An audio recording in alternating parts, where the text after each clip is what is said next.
माननीय अध्यक्ष महोदय, माननीय विरोधी पक्षाच्या वतीनं जो मुद्दा या ठिकाणी उपस्थित झाला आहे, तथाकथित काय तांत्रिक मांत्रिक बाबा जे काय असतील, बंधू बाबा अशोक खरात या व्यक्तीच्या संदर्भात ते काढणं चाललंय. आता जो विषय घडलेला आहे तो अत्यंत गंभीर आहे. या व्यक्तीने आपल्या तथाकथित शक्तींचा उपयोग करून,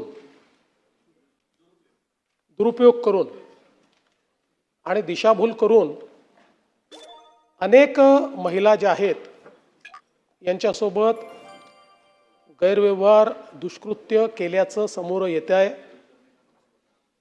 या संदर्भात मी सभागृहाला अवगत करू इच्छितो की या संदर्भातली कारवाई ही आपल्या पोलिसांनी प्रोएक्टिव्हली केलेली आहे.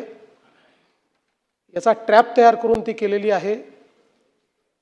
यामध्ये महिला इन्व्हॉल्ड असल्यामुळे त्यांची फसवणूकच झाली होती, पण त्या समोर यायला तयार नव्हत्या. त्यावेळेस त्यांचं योग्य पद्धतीनं त्यांना धीर देऊन आणि अशा पद्धतीनं आता काही महिलांनी तक्रार केलेली आहे.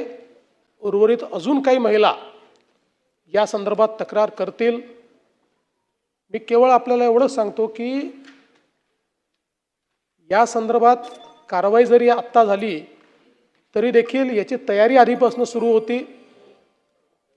त्यांच्या अटकेच्या अगोदरच म्हणजे साधारणपणे 10 तारखेला 10/3 दुसऱ्या जिल्ह्यातनं आपण एका कंप्लेंटचा उपयोग करून त्यांचा LOC देखील काढून ठेवला होता की त्यांना बाहेर पळता येऊ नये.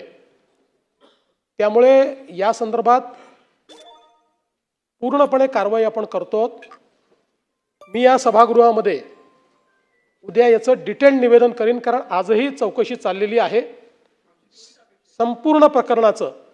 आणि म्हणजे दोन्ही बाजूला माझी विनंती आहे की हा आपल्या कोणाही करता राजकारणाचा प्रश्न नाही आहे, हा महिलांच्या डिग्निटीचा प्रश्न आहे.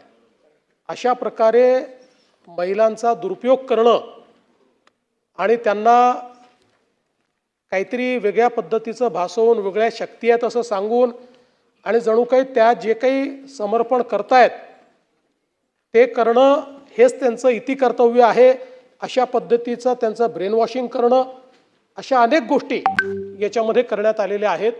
त्यामुळे निश्चितपणे याचं गांभीर्य लक्षात घेऊन उद्या या संदर्भात मी जे काही तुम्ही ठरवाल, पण याचं पूर्ण अगदी सखोल निवेदन मी करेन. नाही चला, नाही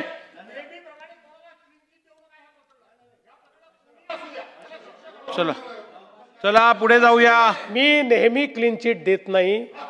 जो क्लीन असतो त्यालाच क्लीन चिट मिळते. अशी कुठलीच चिट माझ्याकडे नाही. याच्यात तर ज्याचा दुरान्वयानेही संबंध असेल त्यालाही सोडलं जाणार नाही.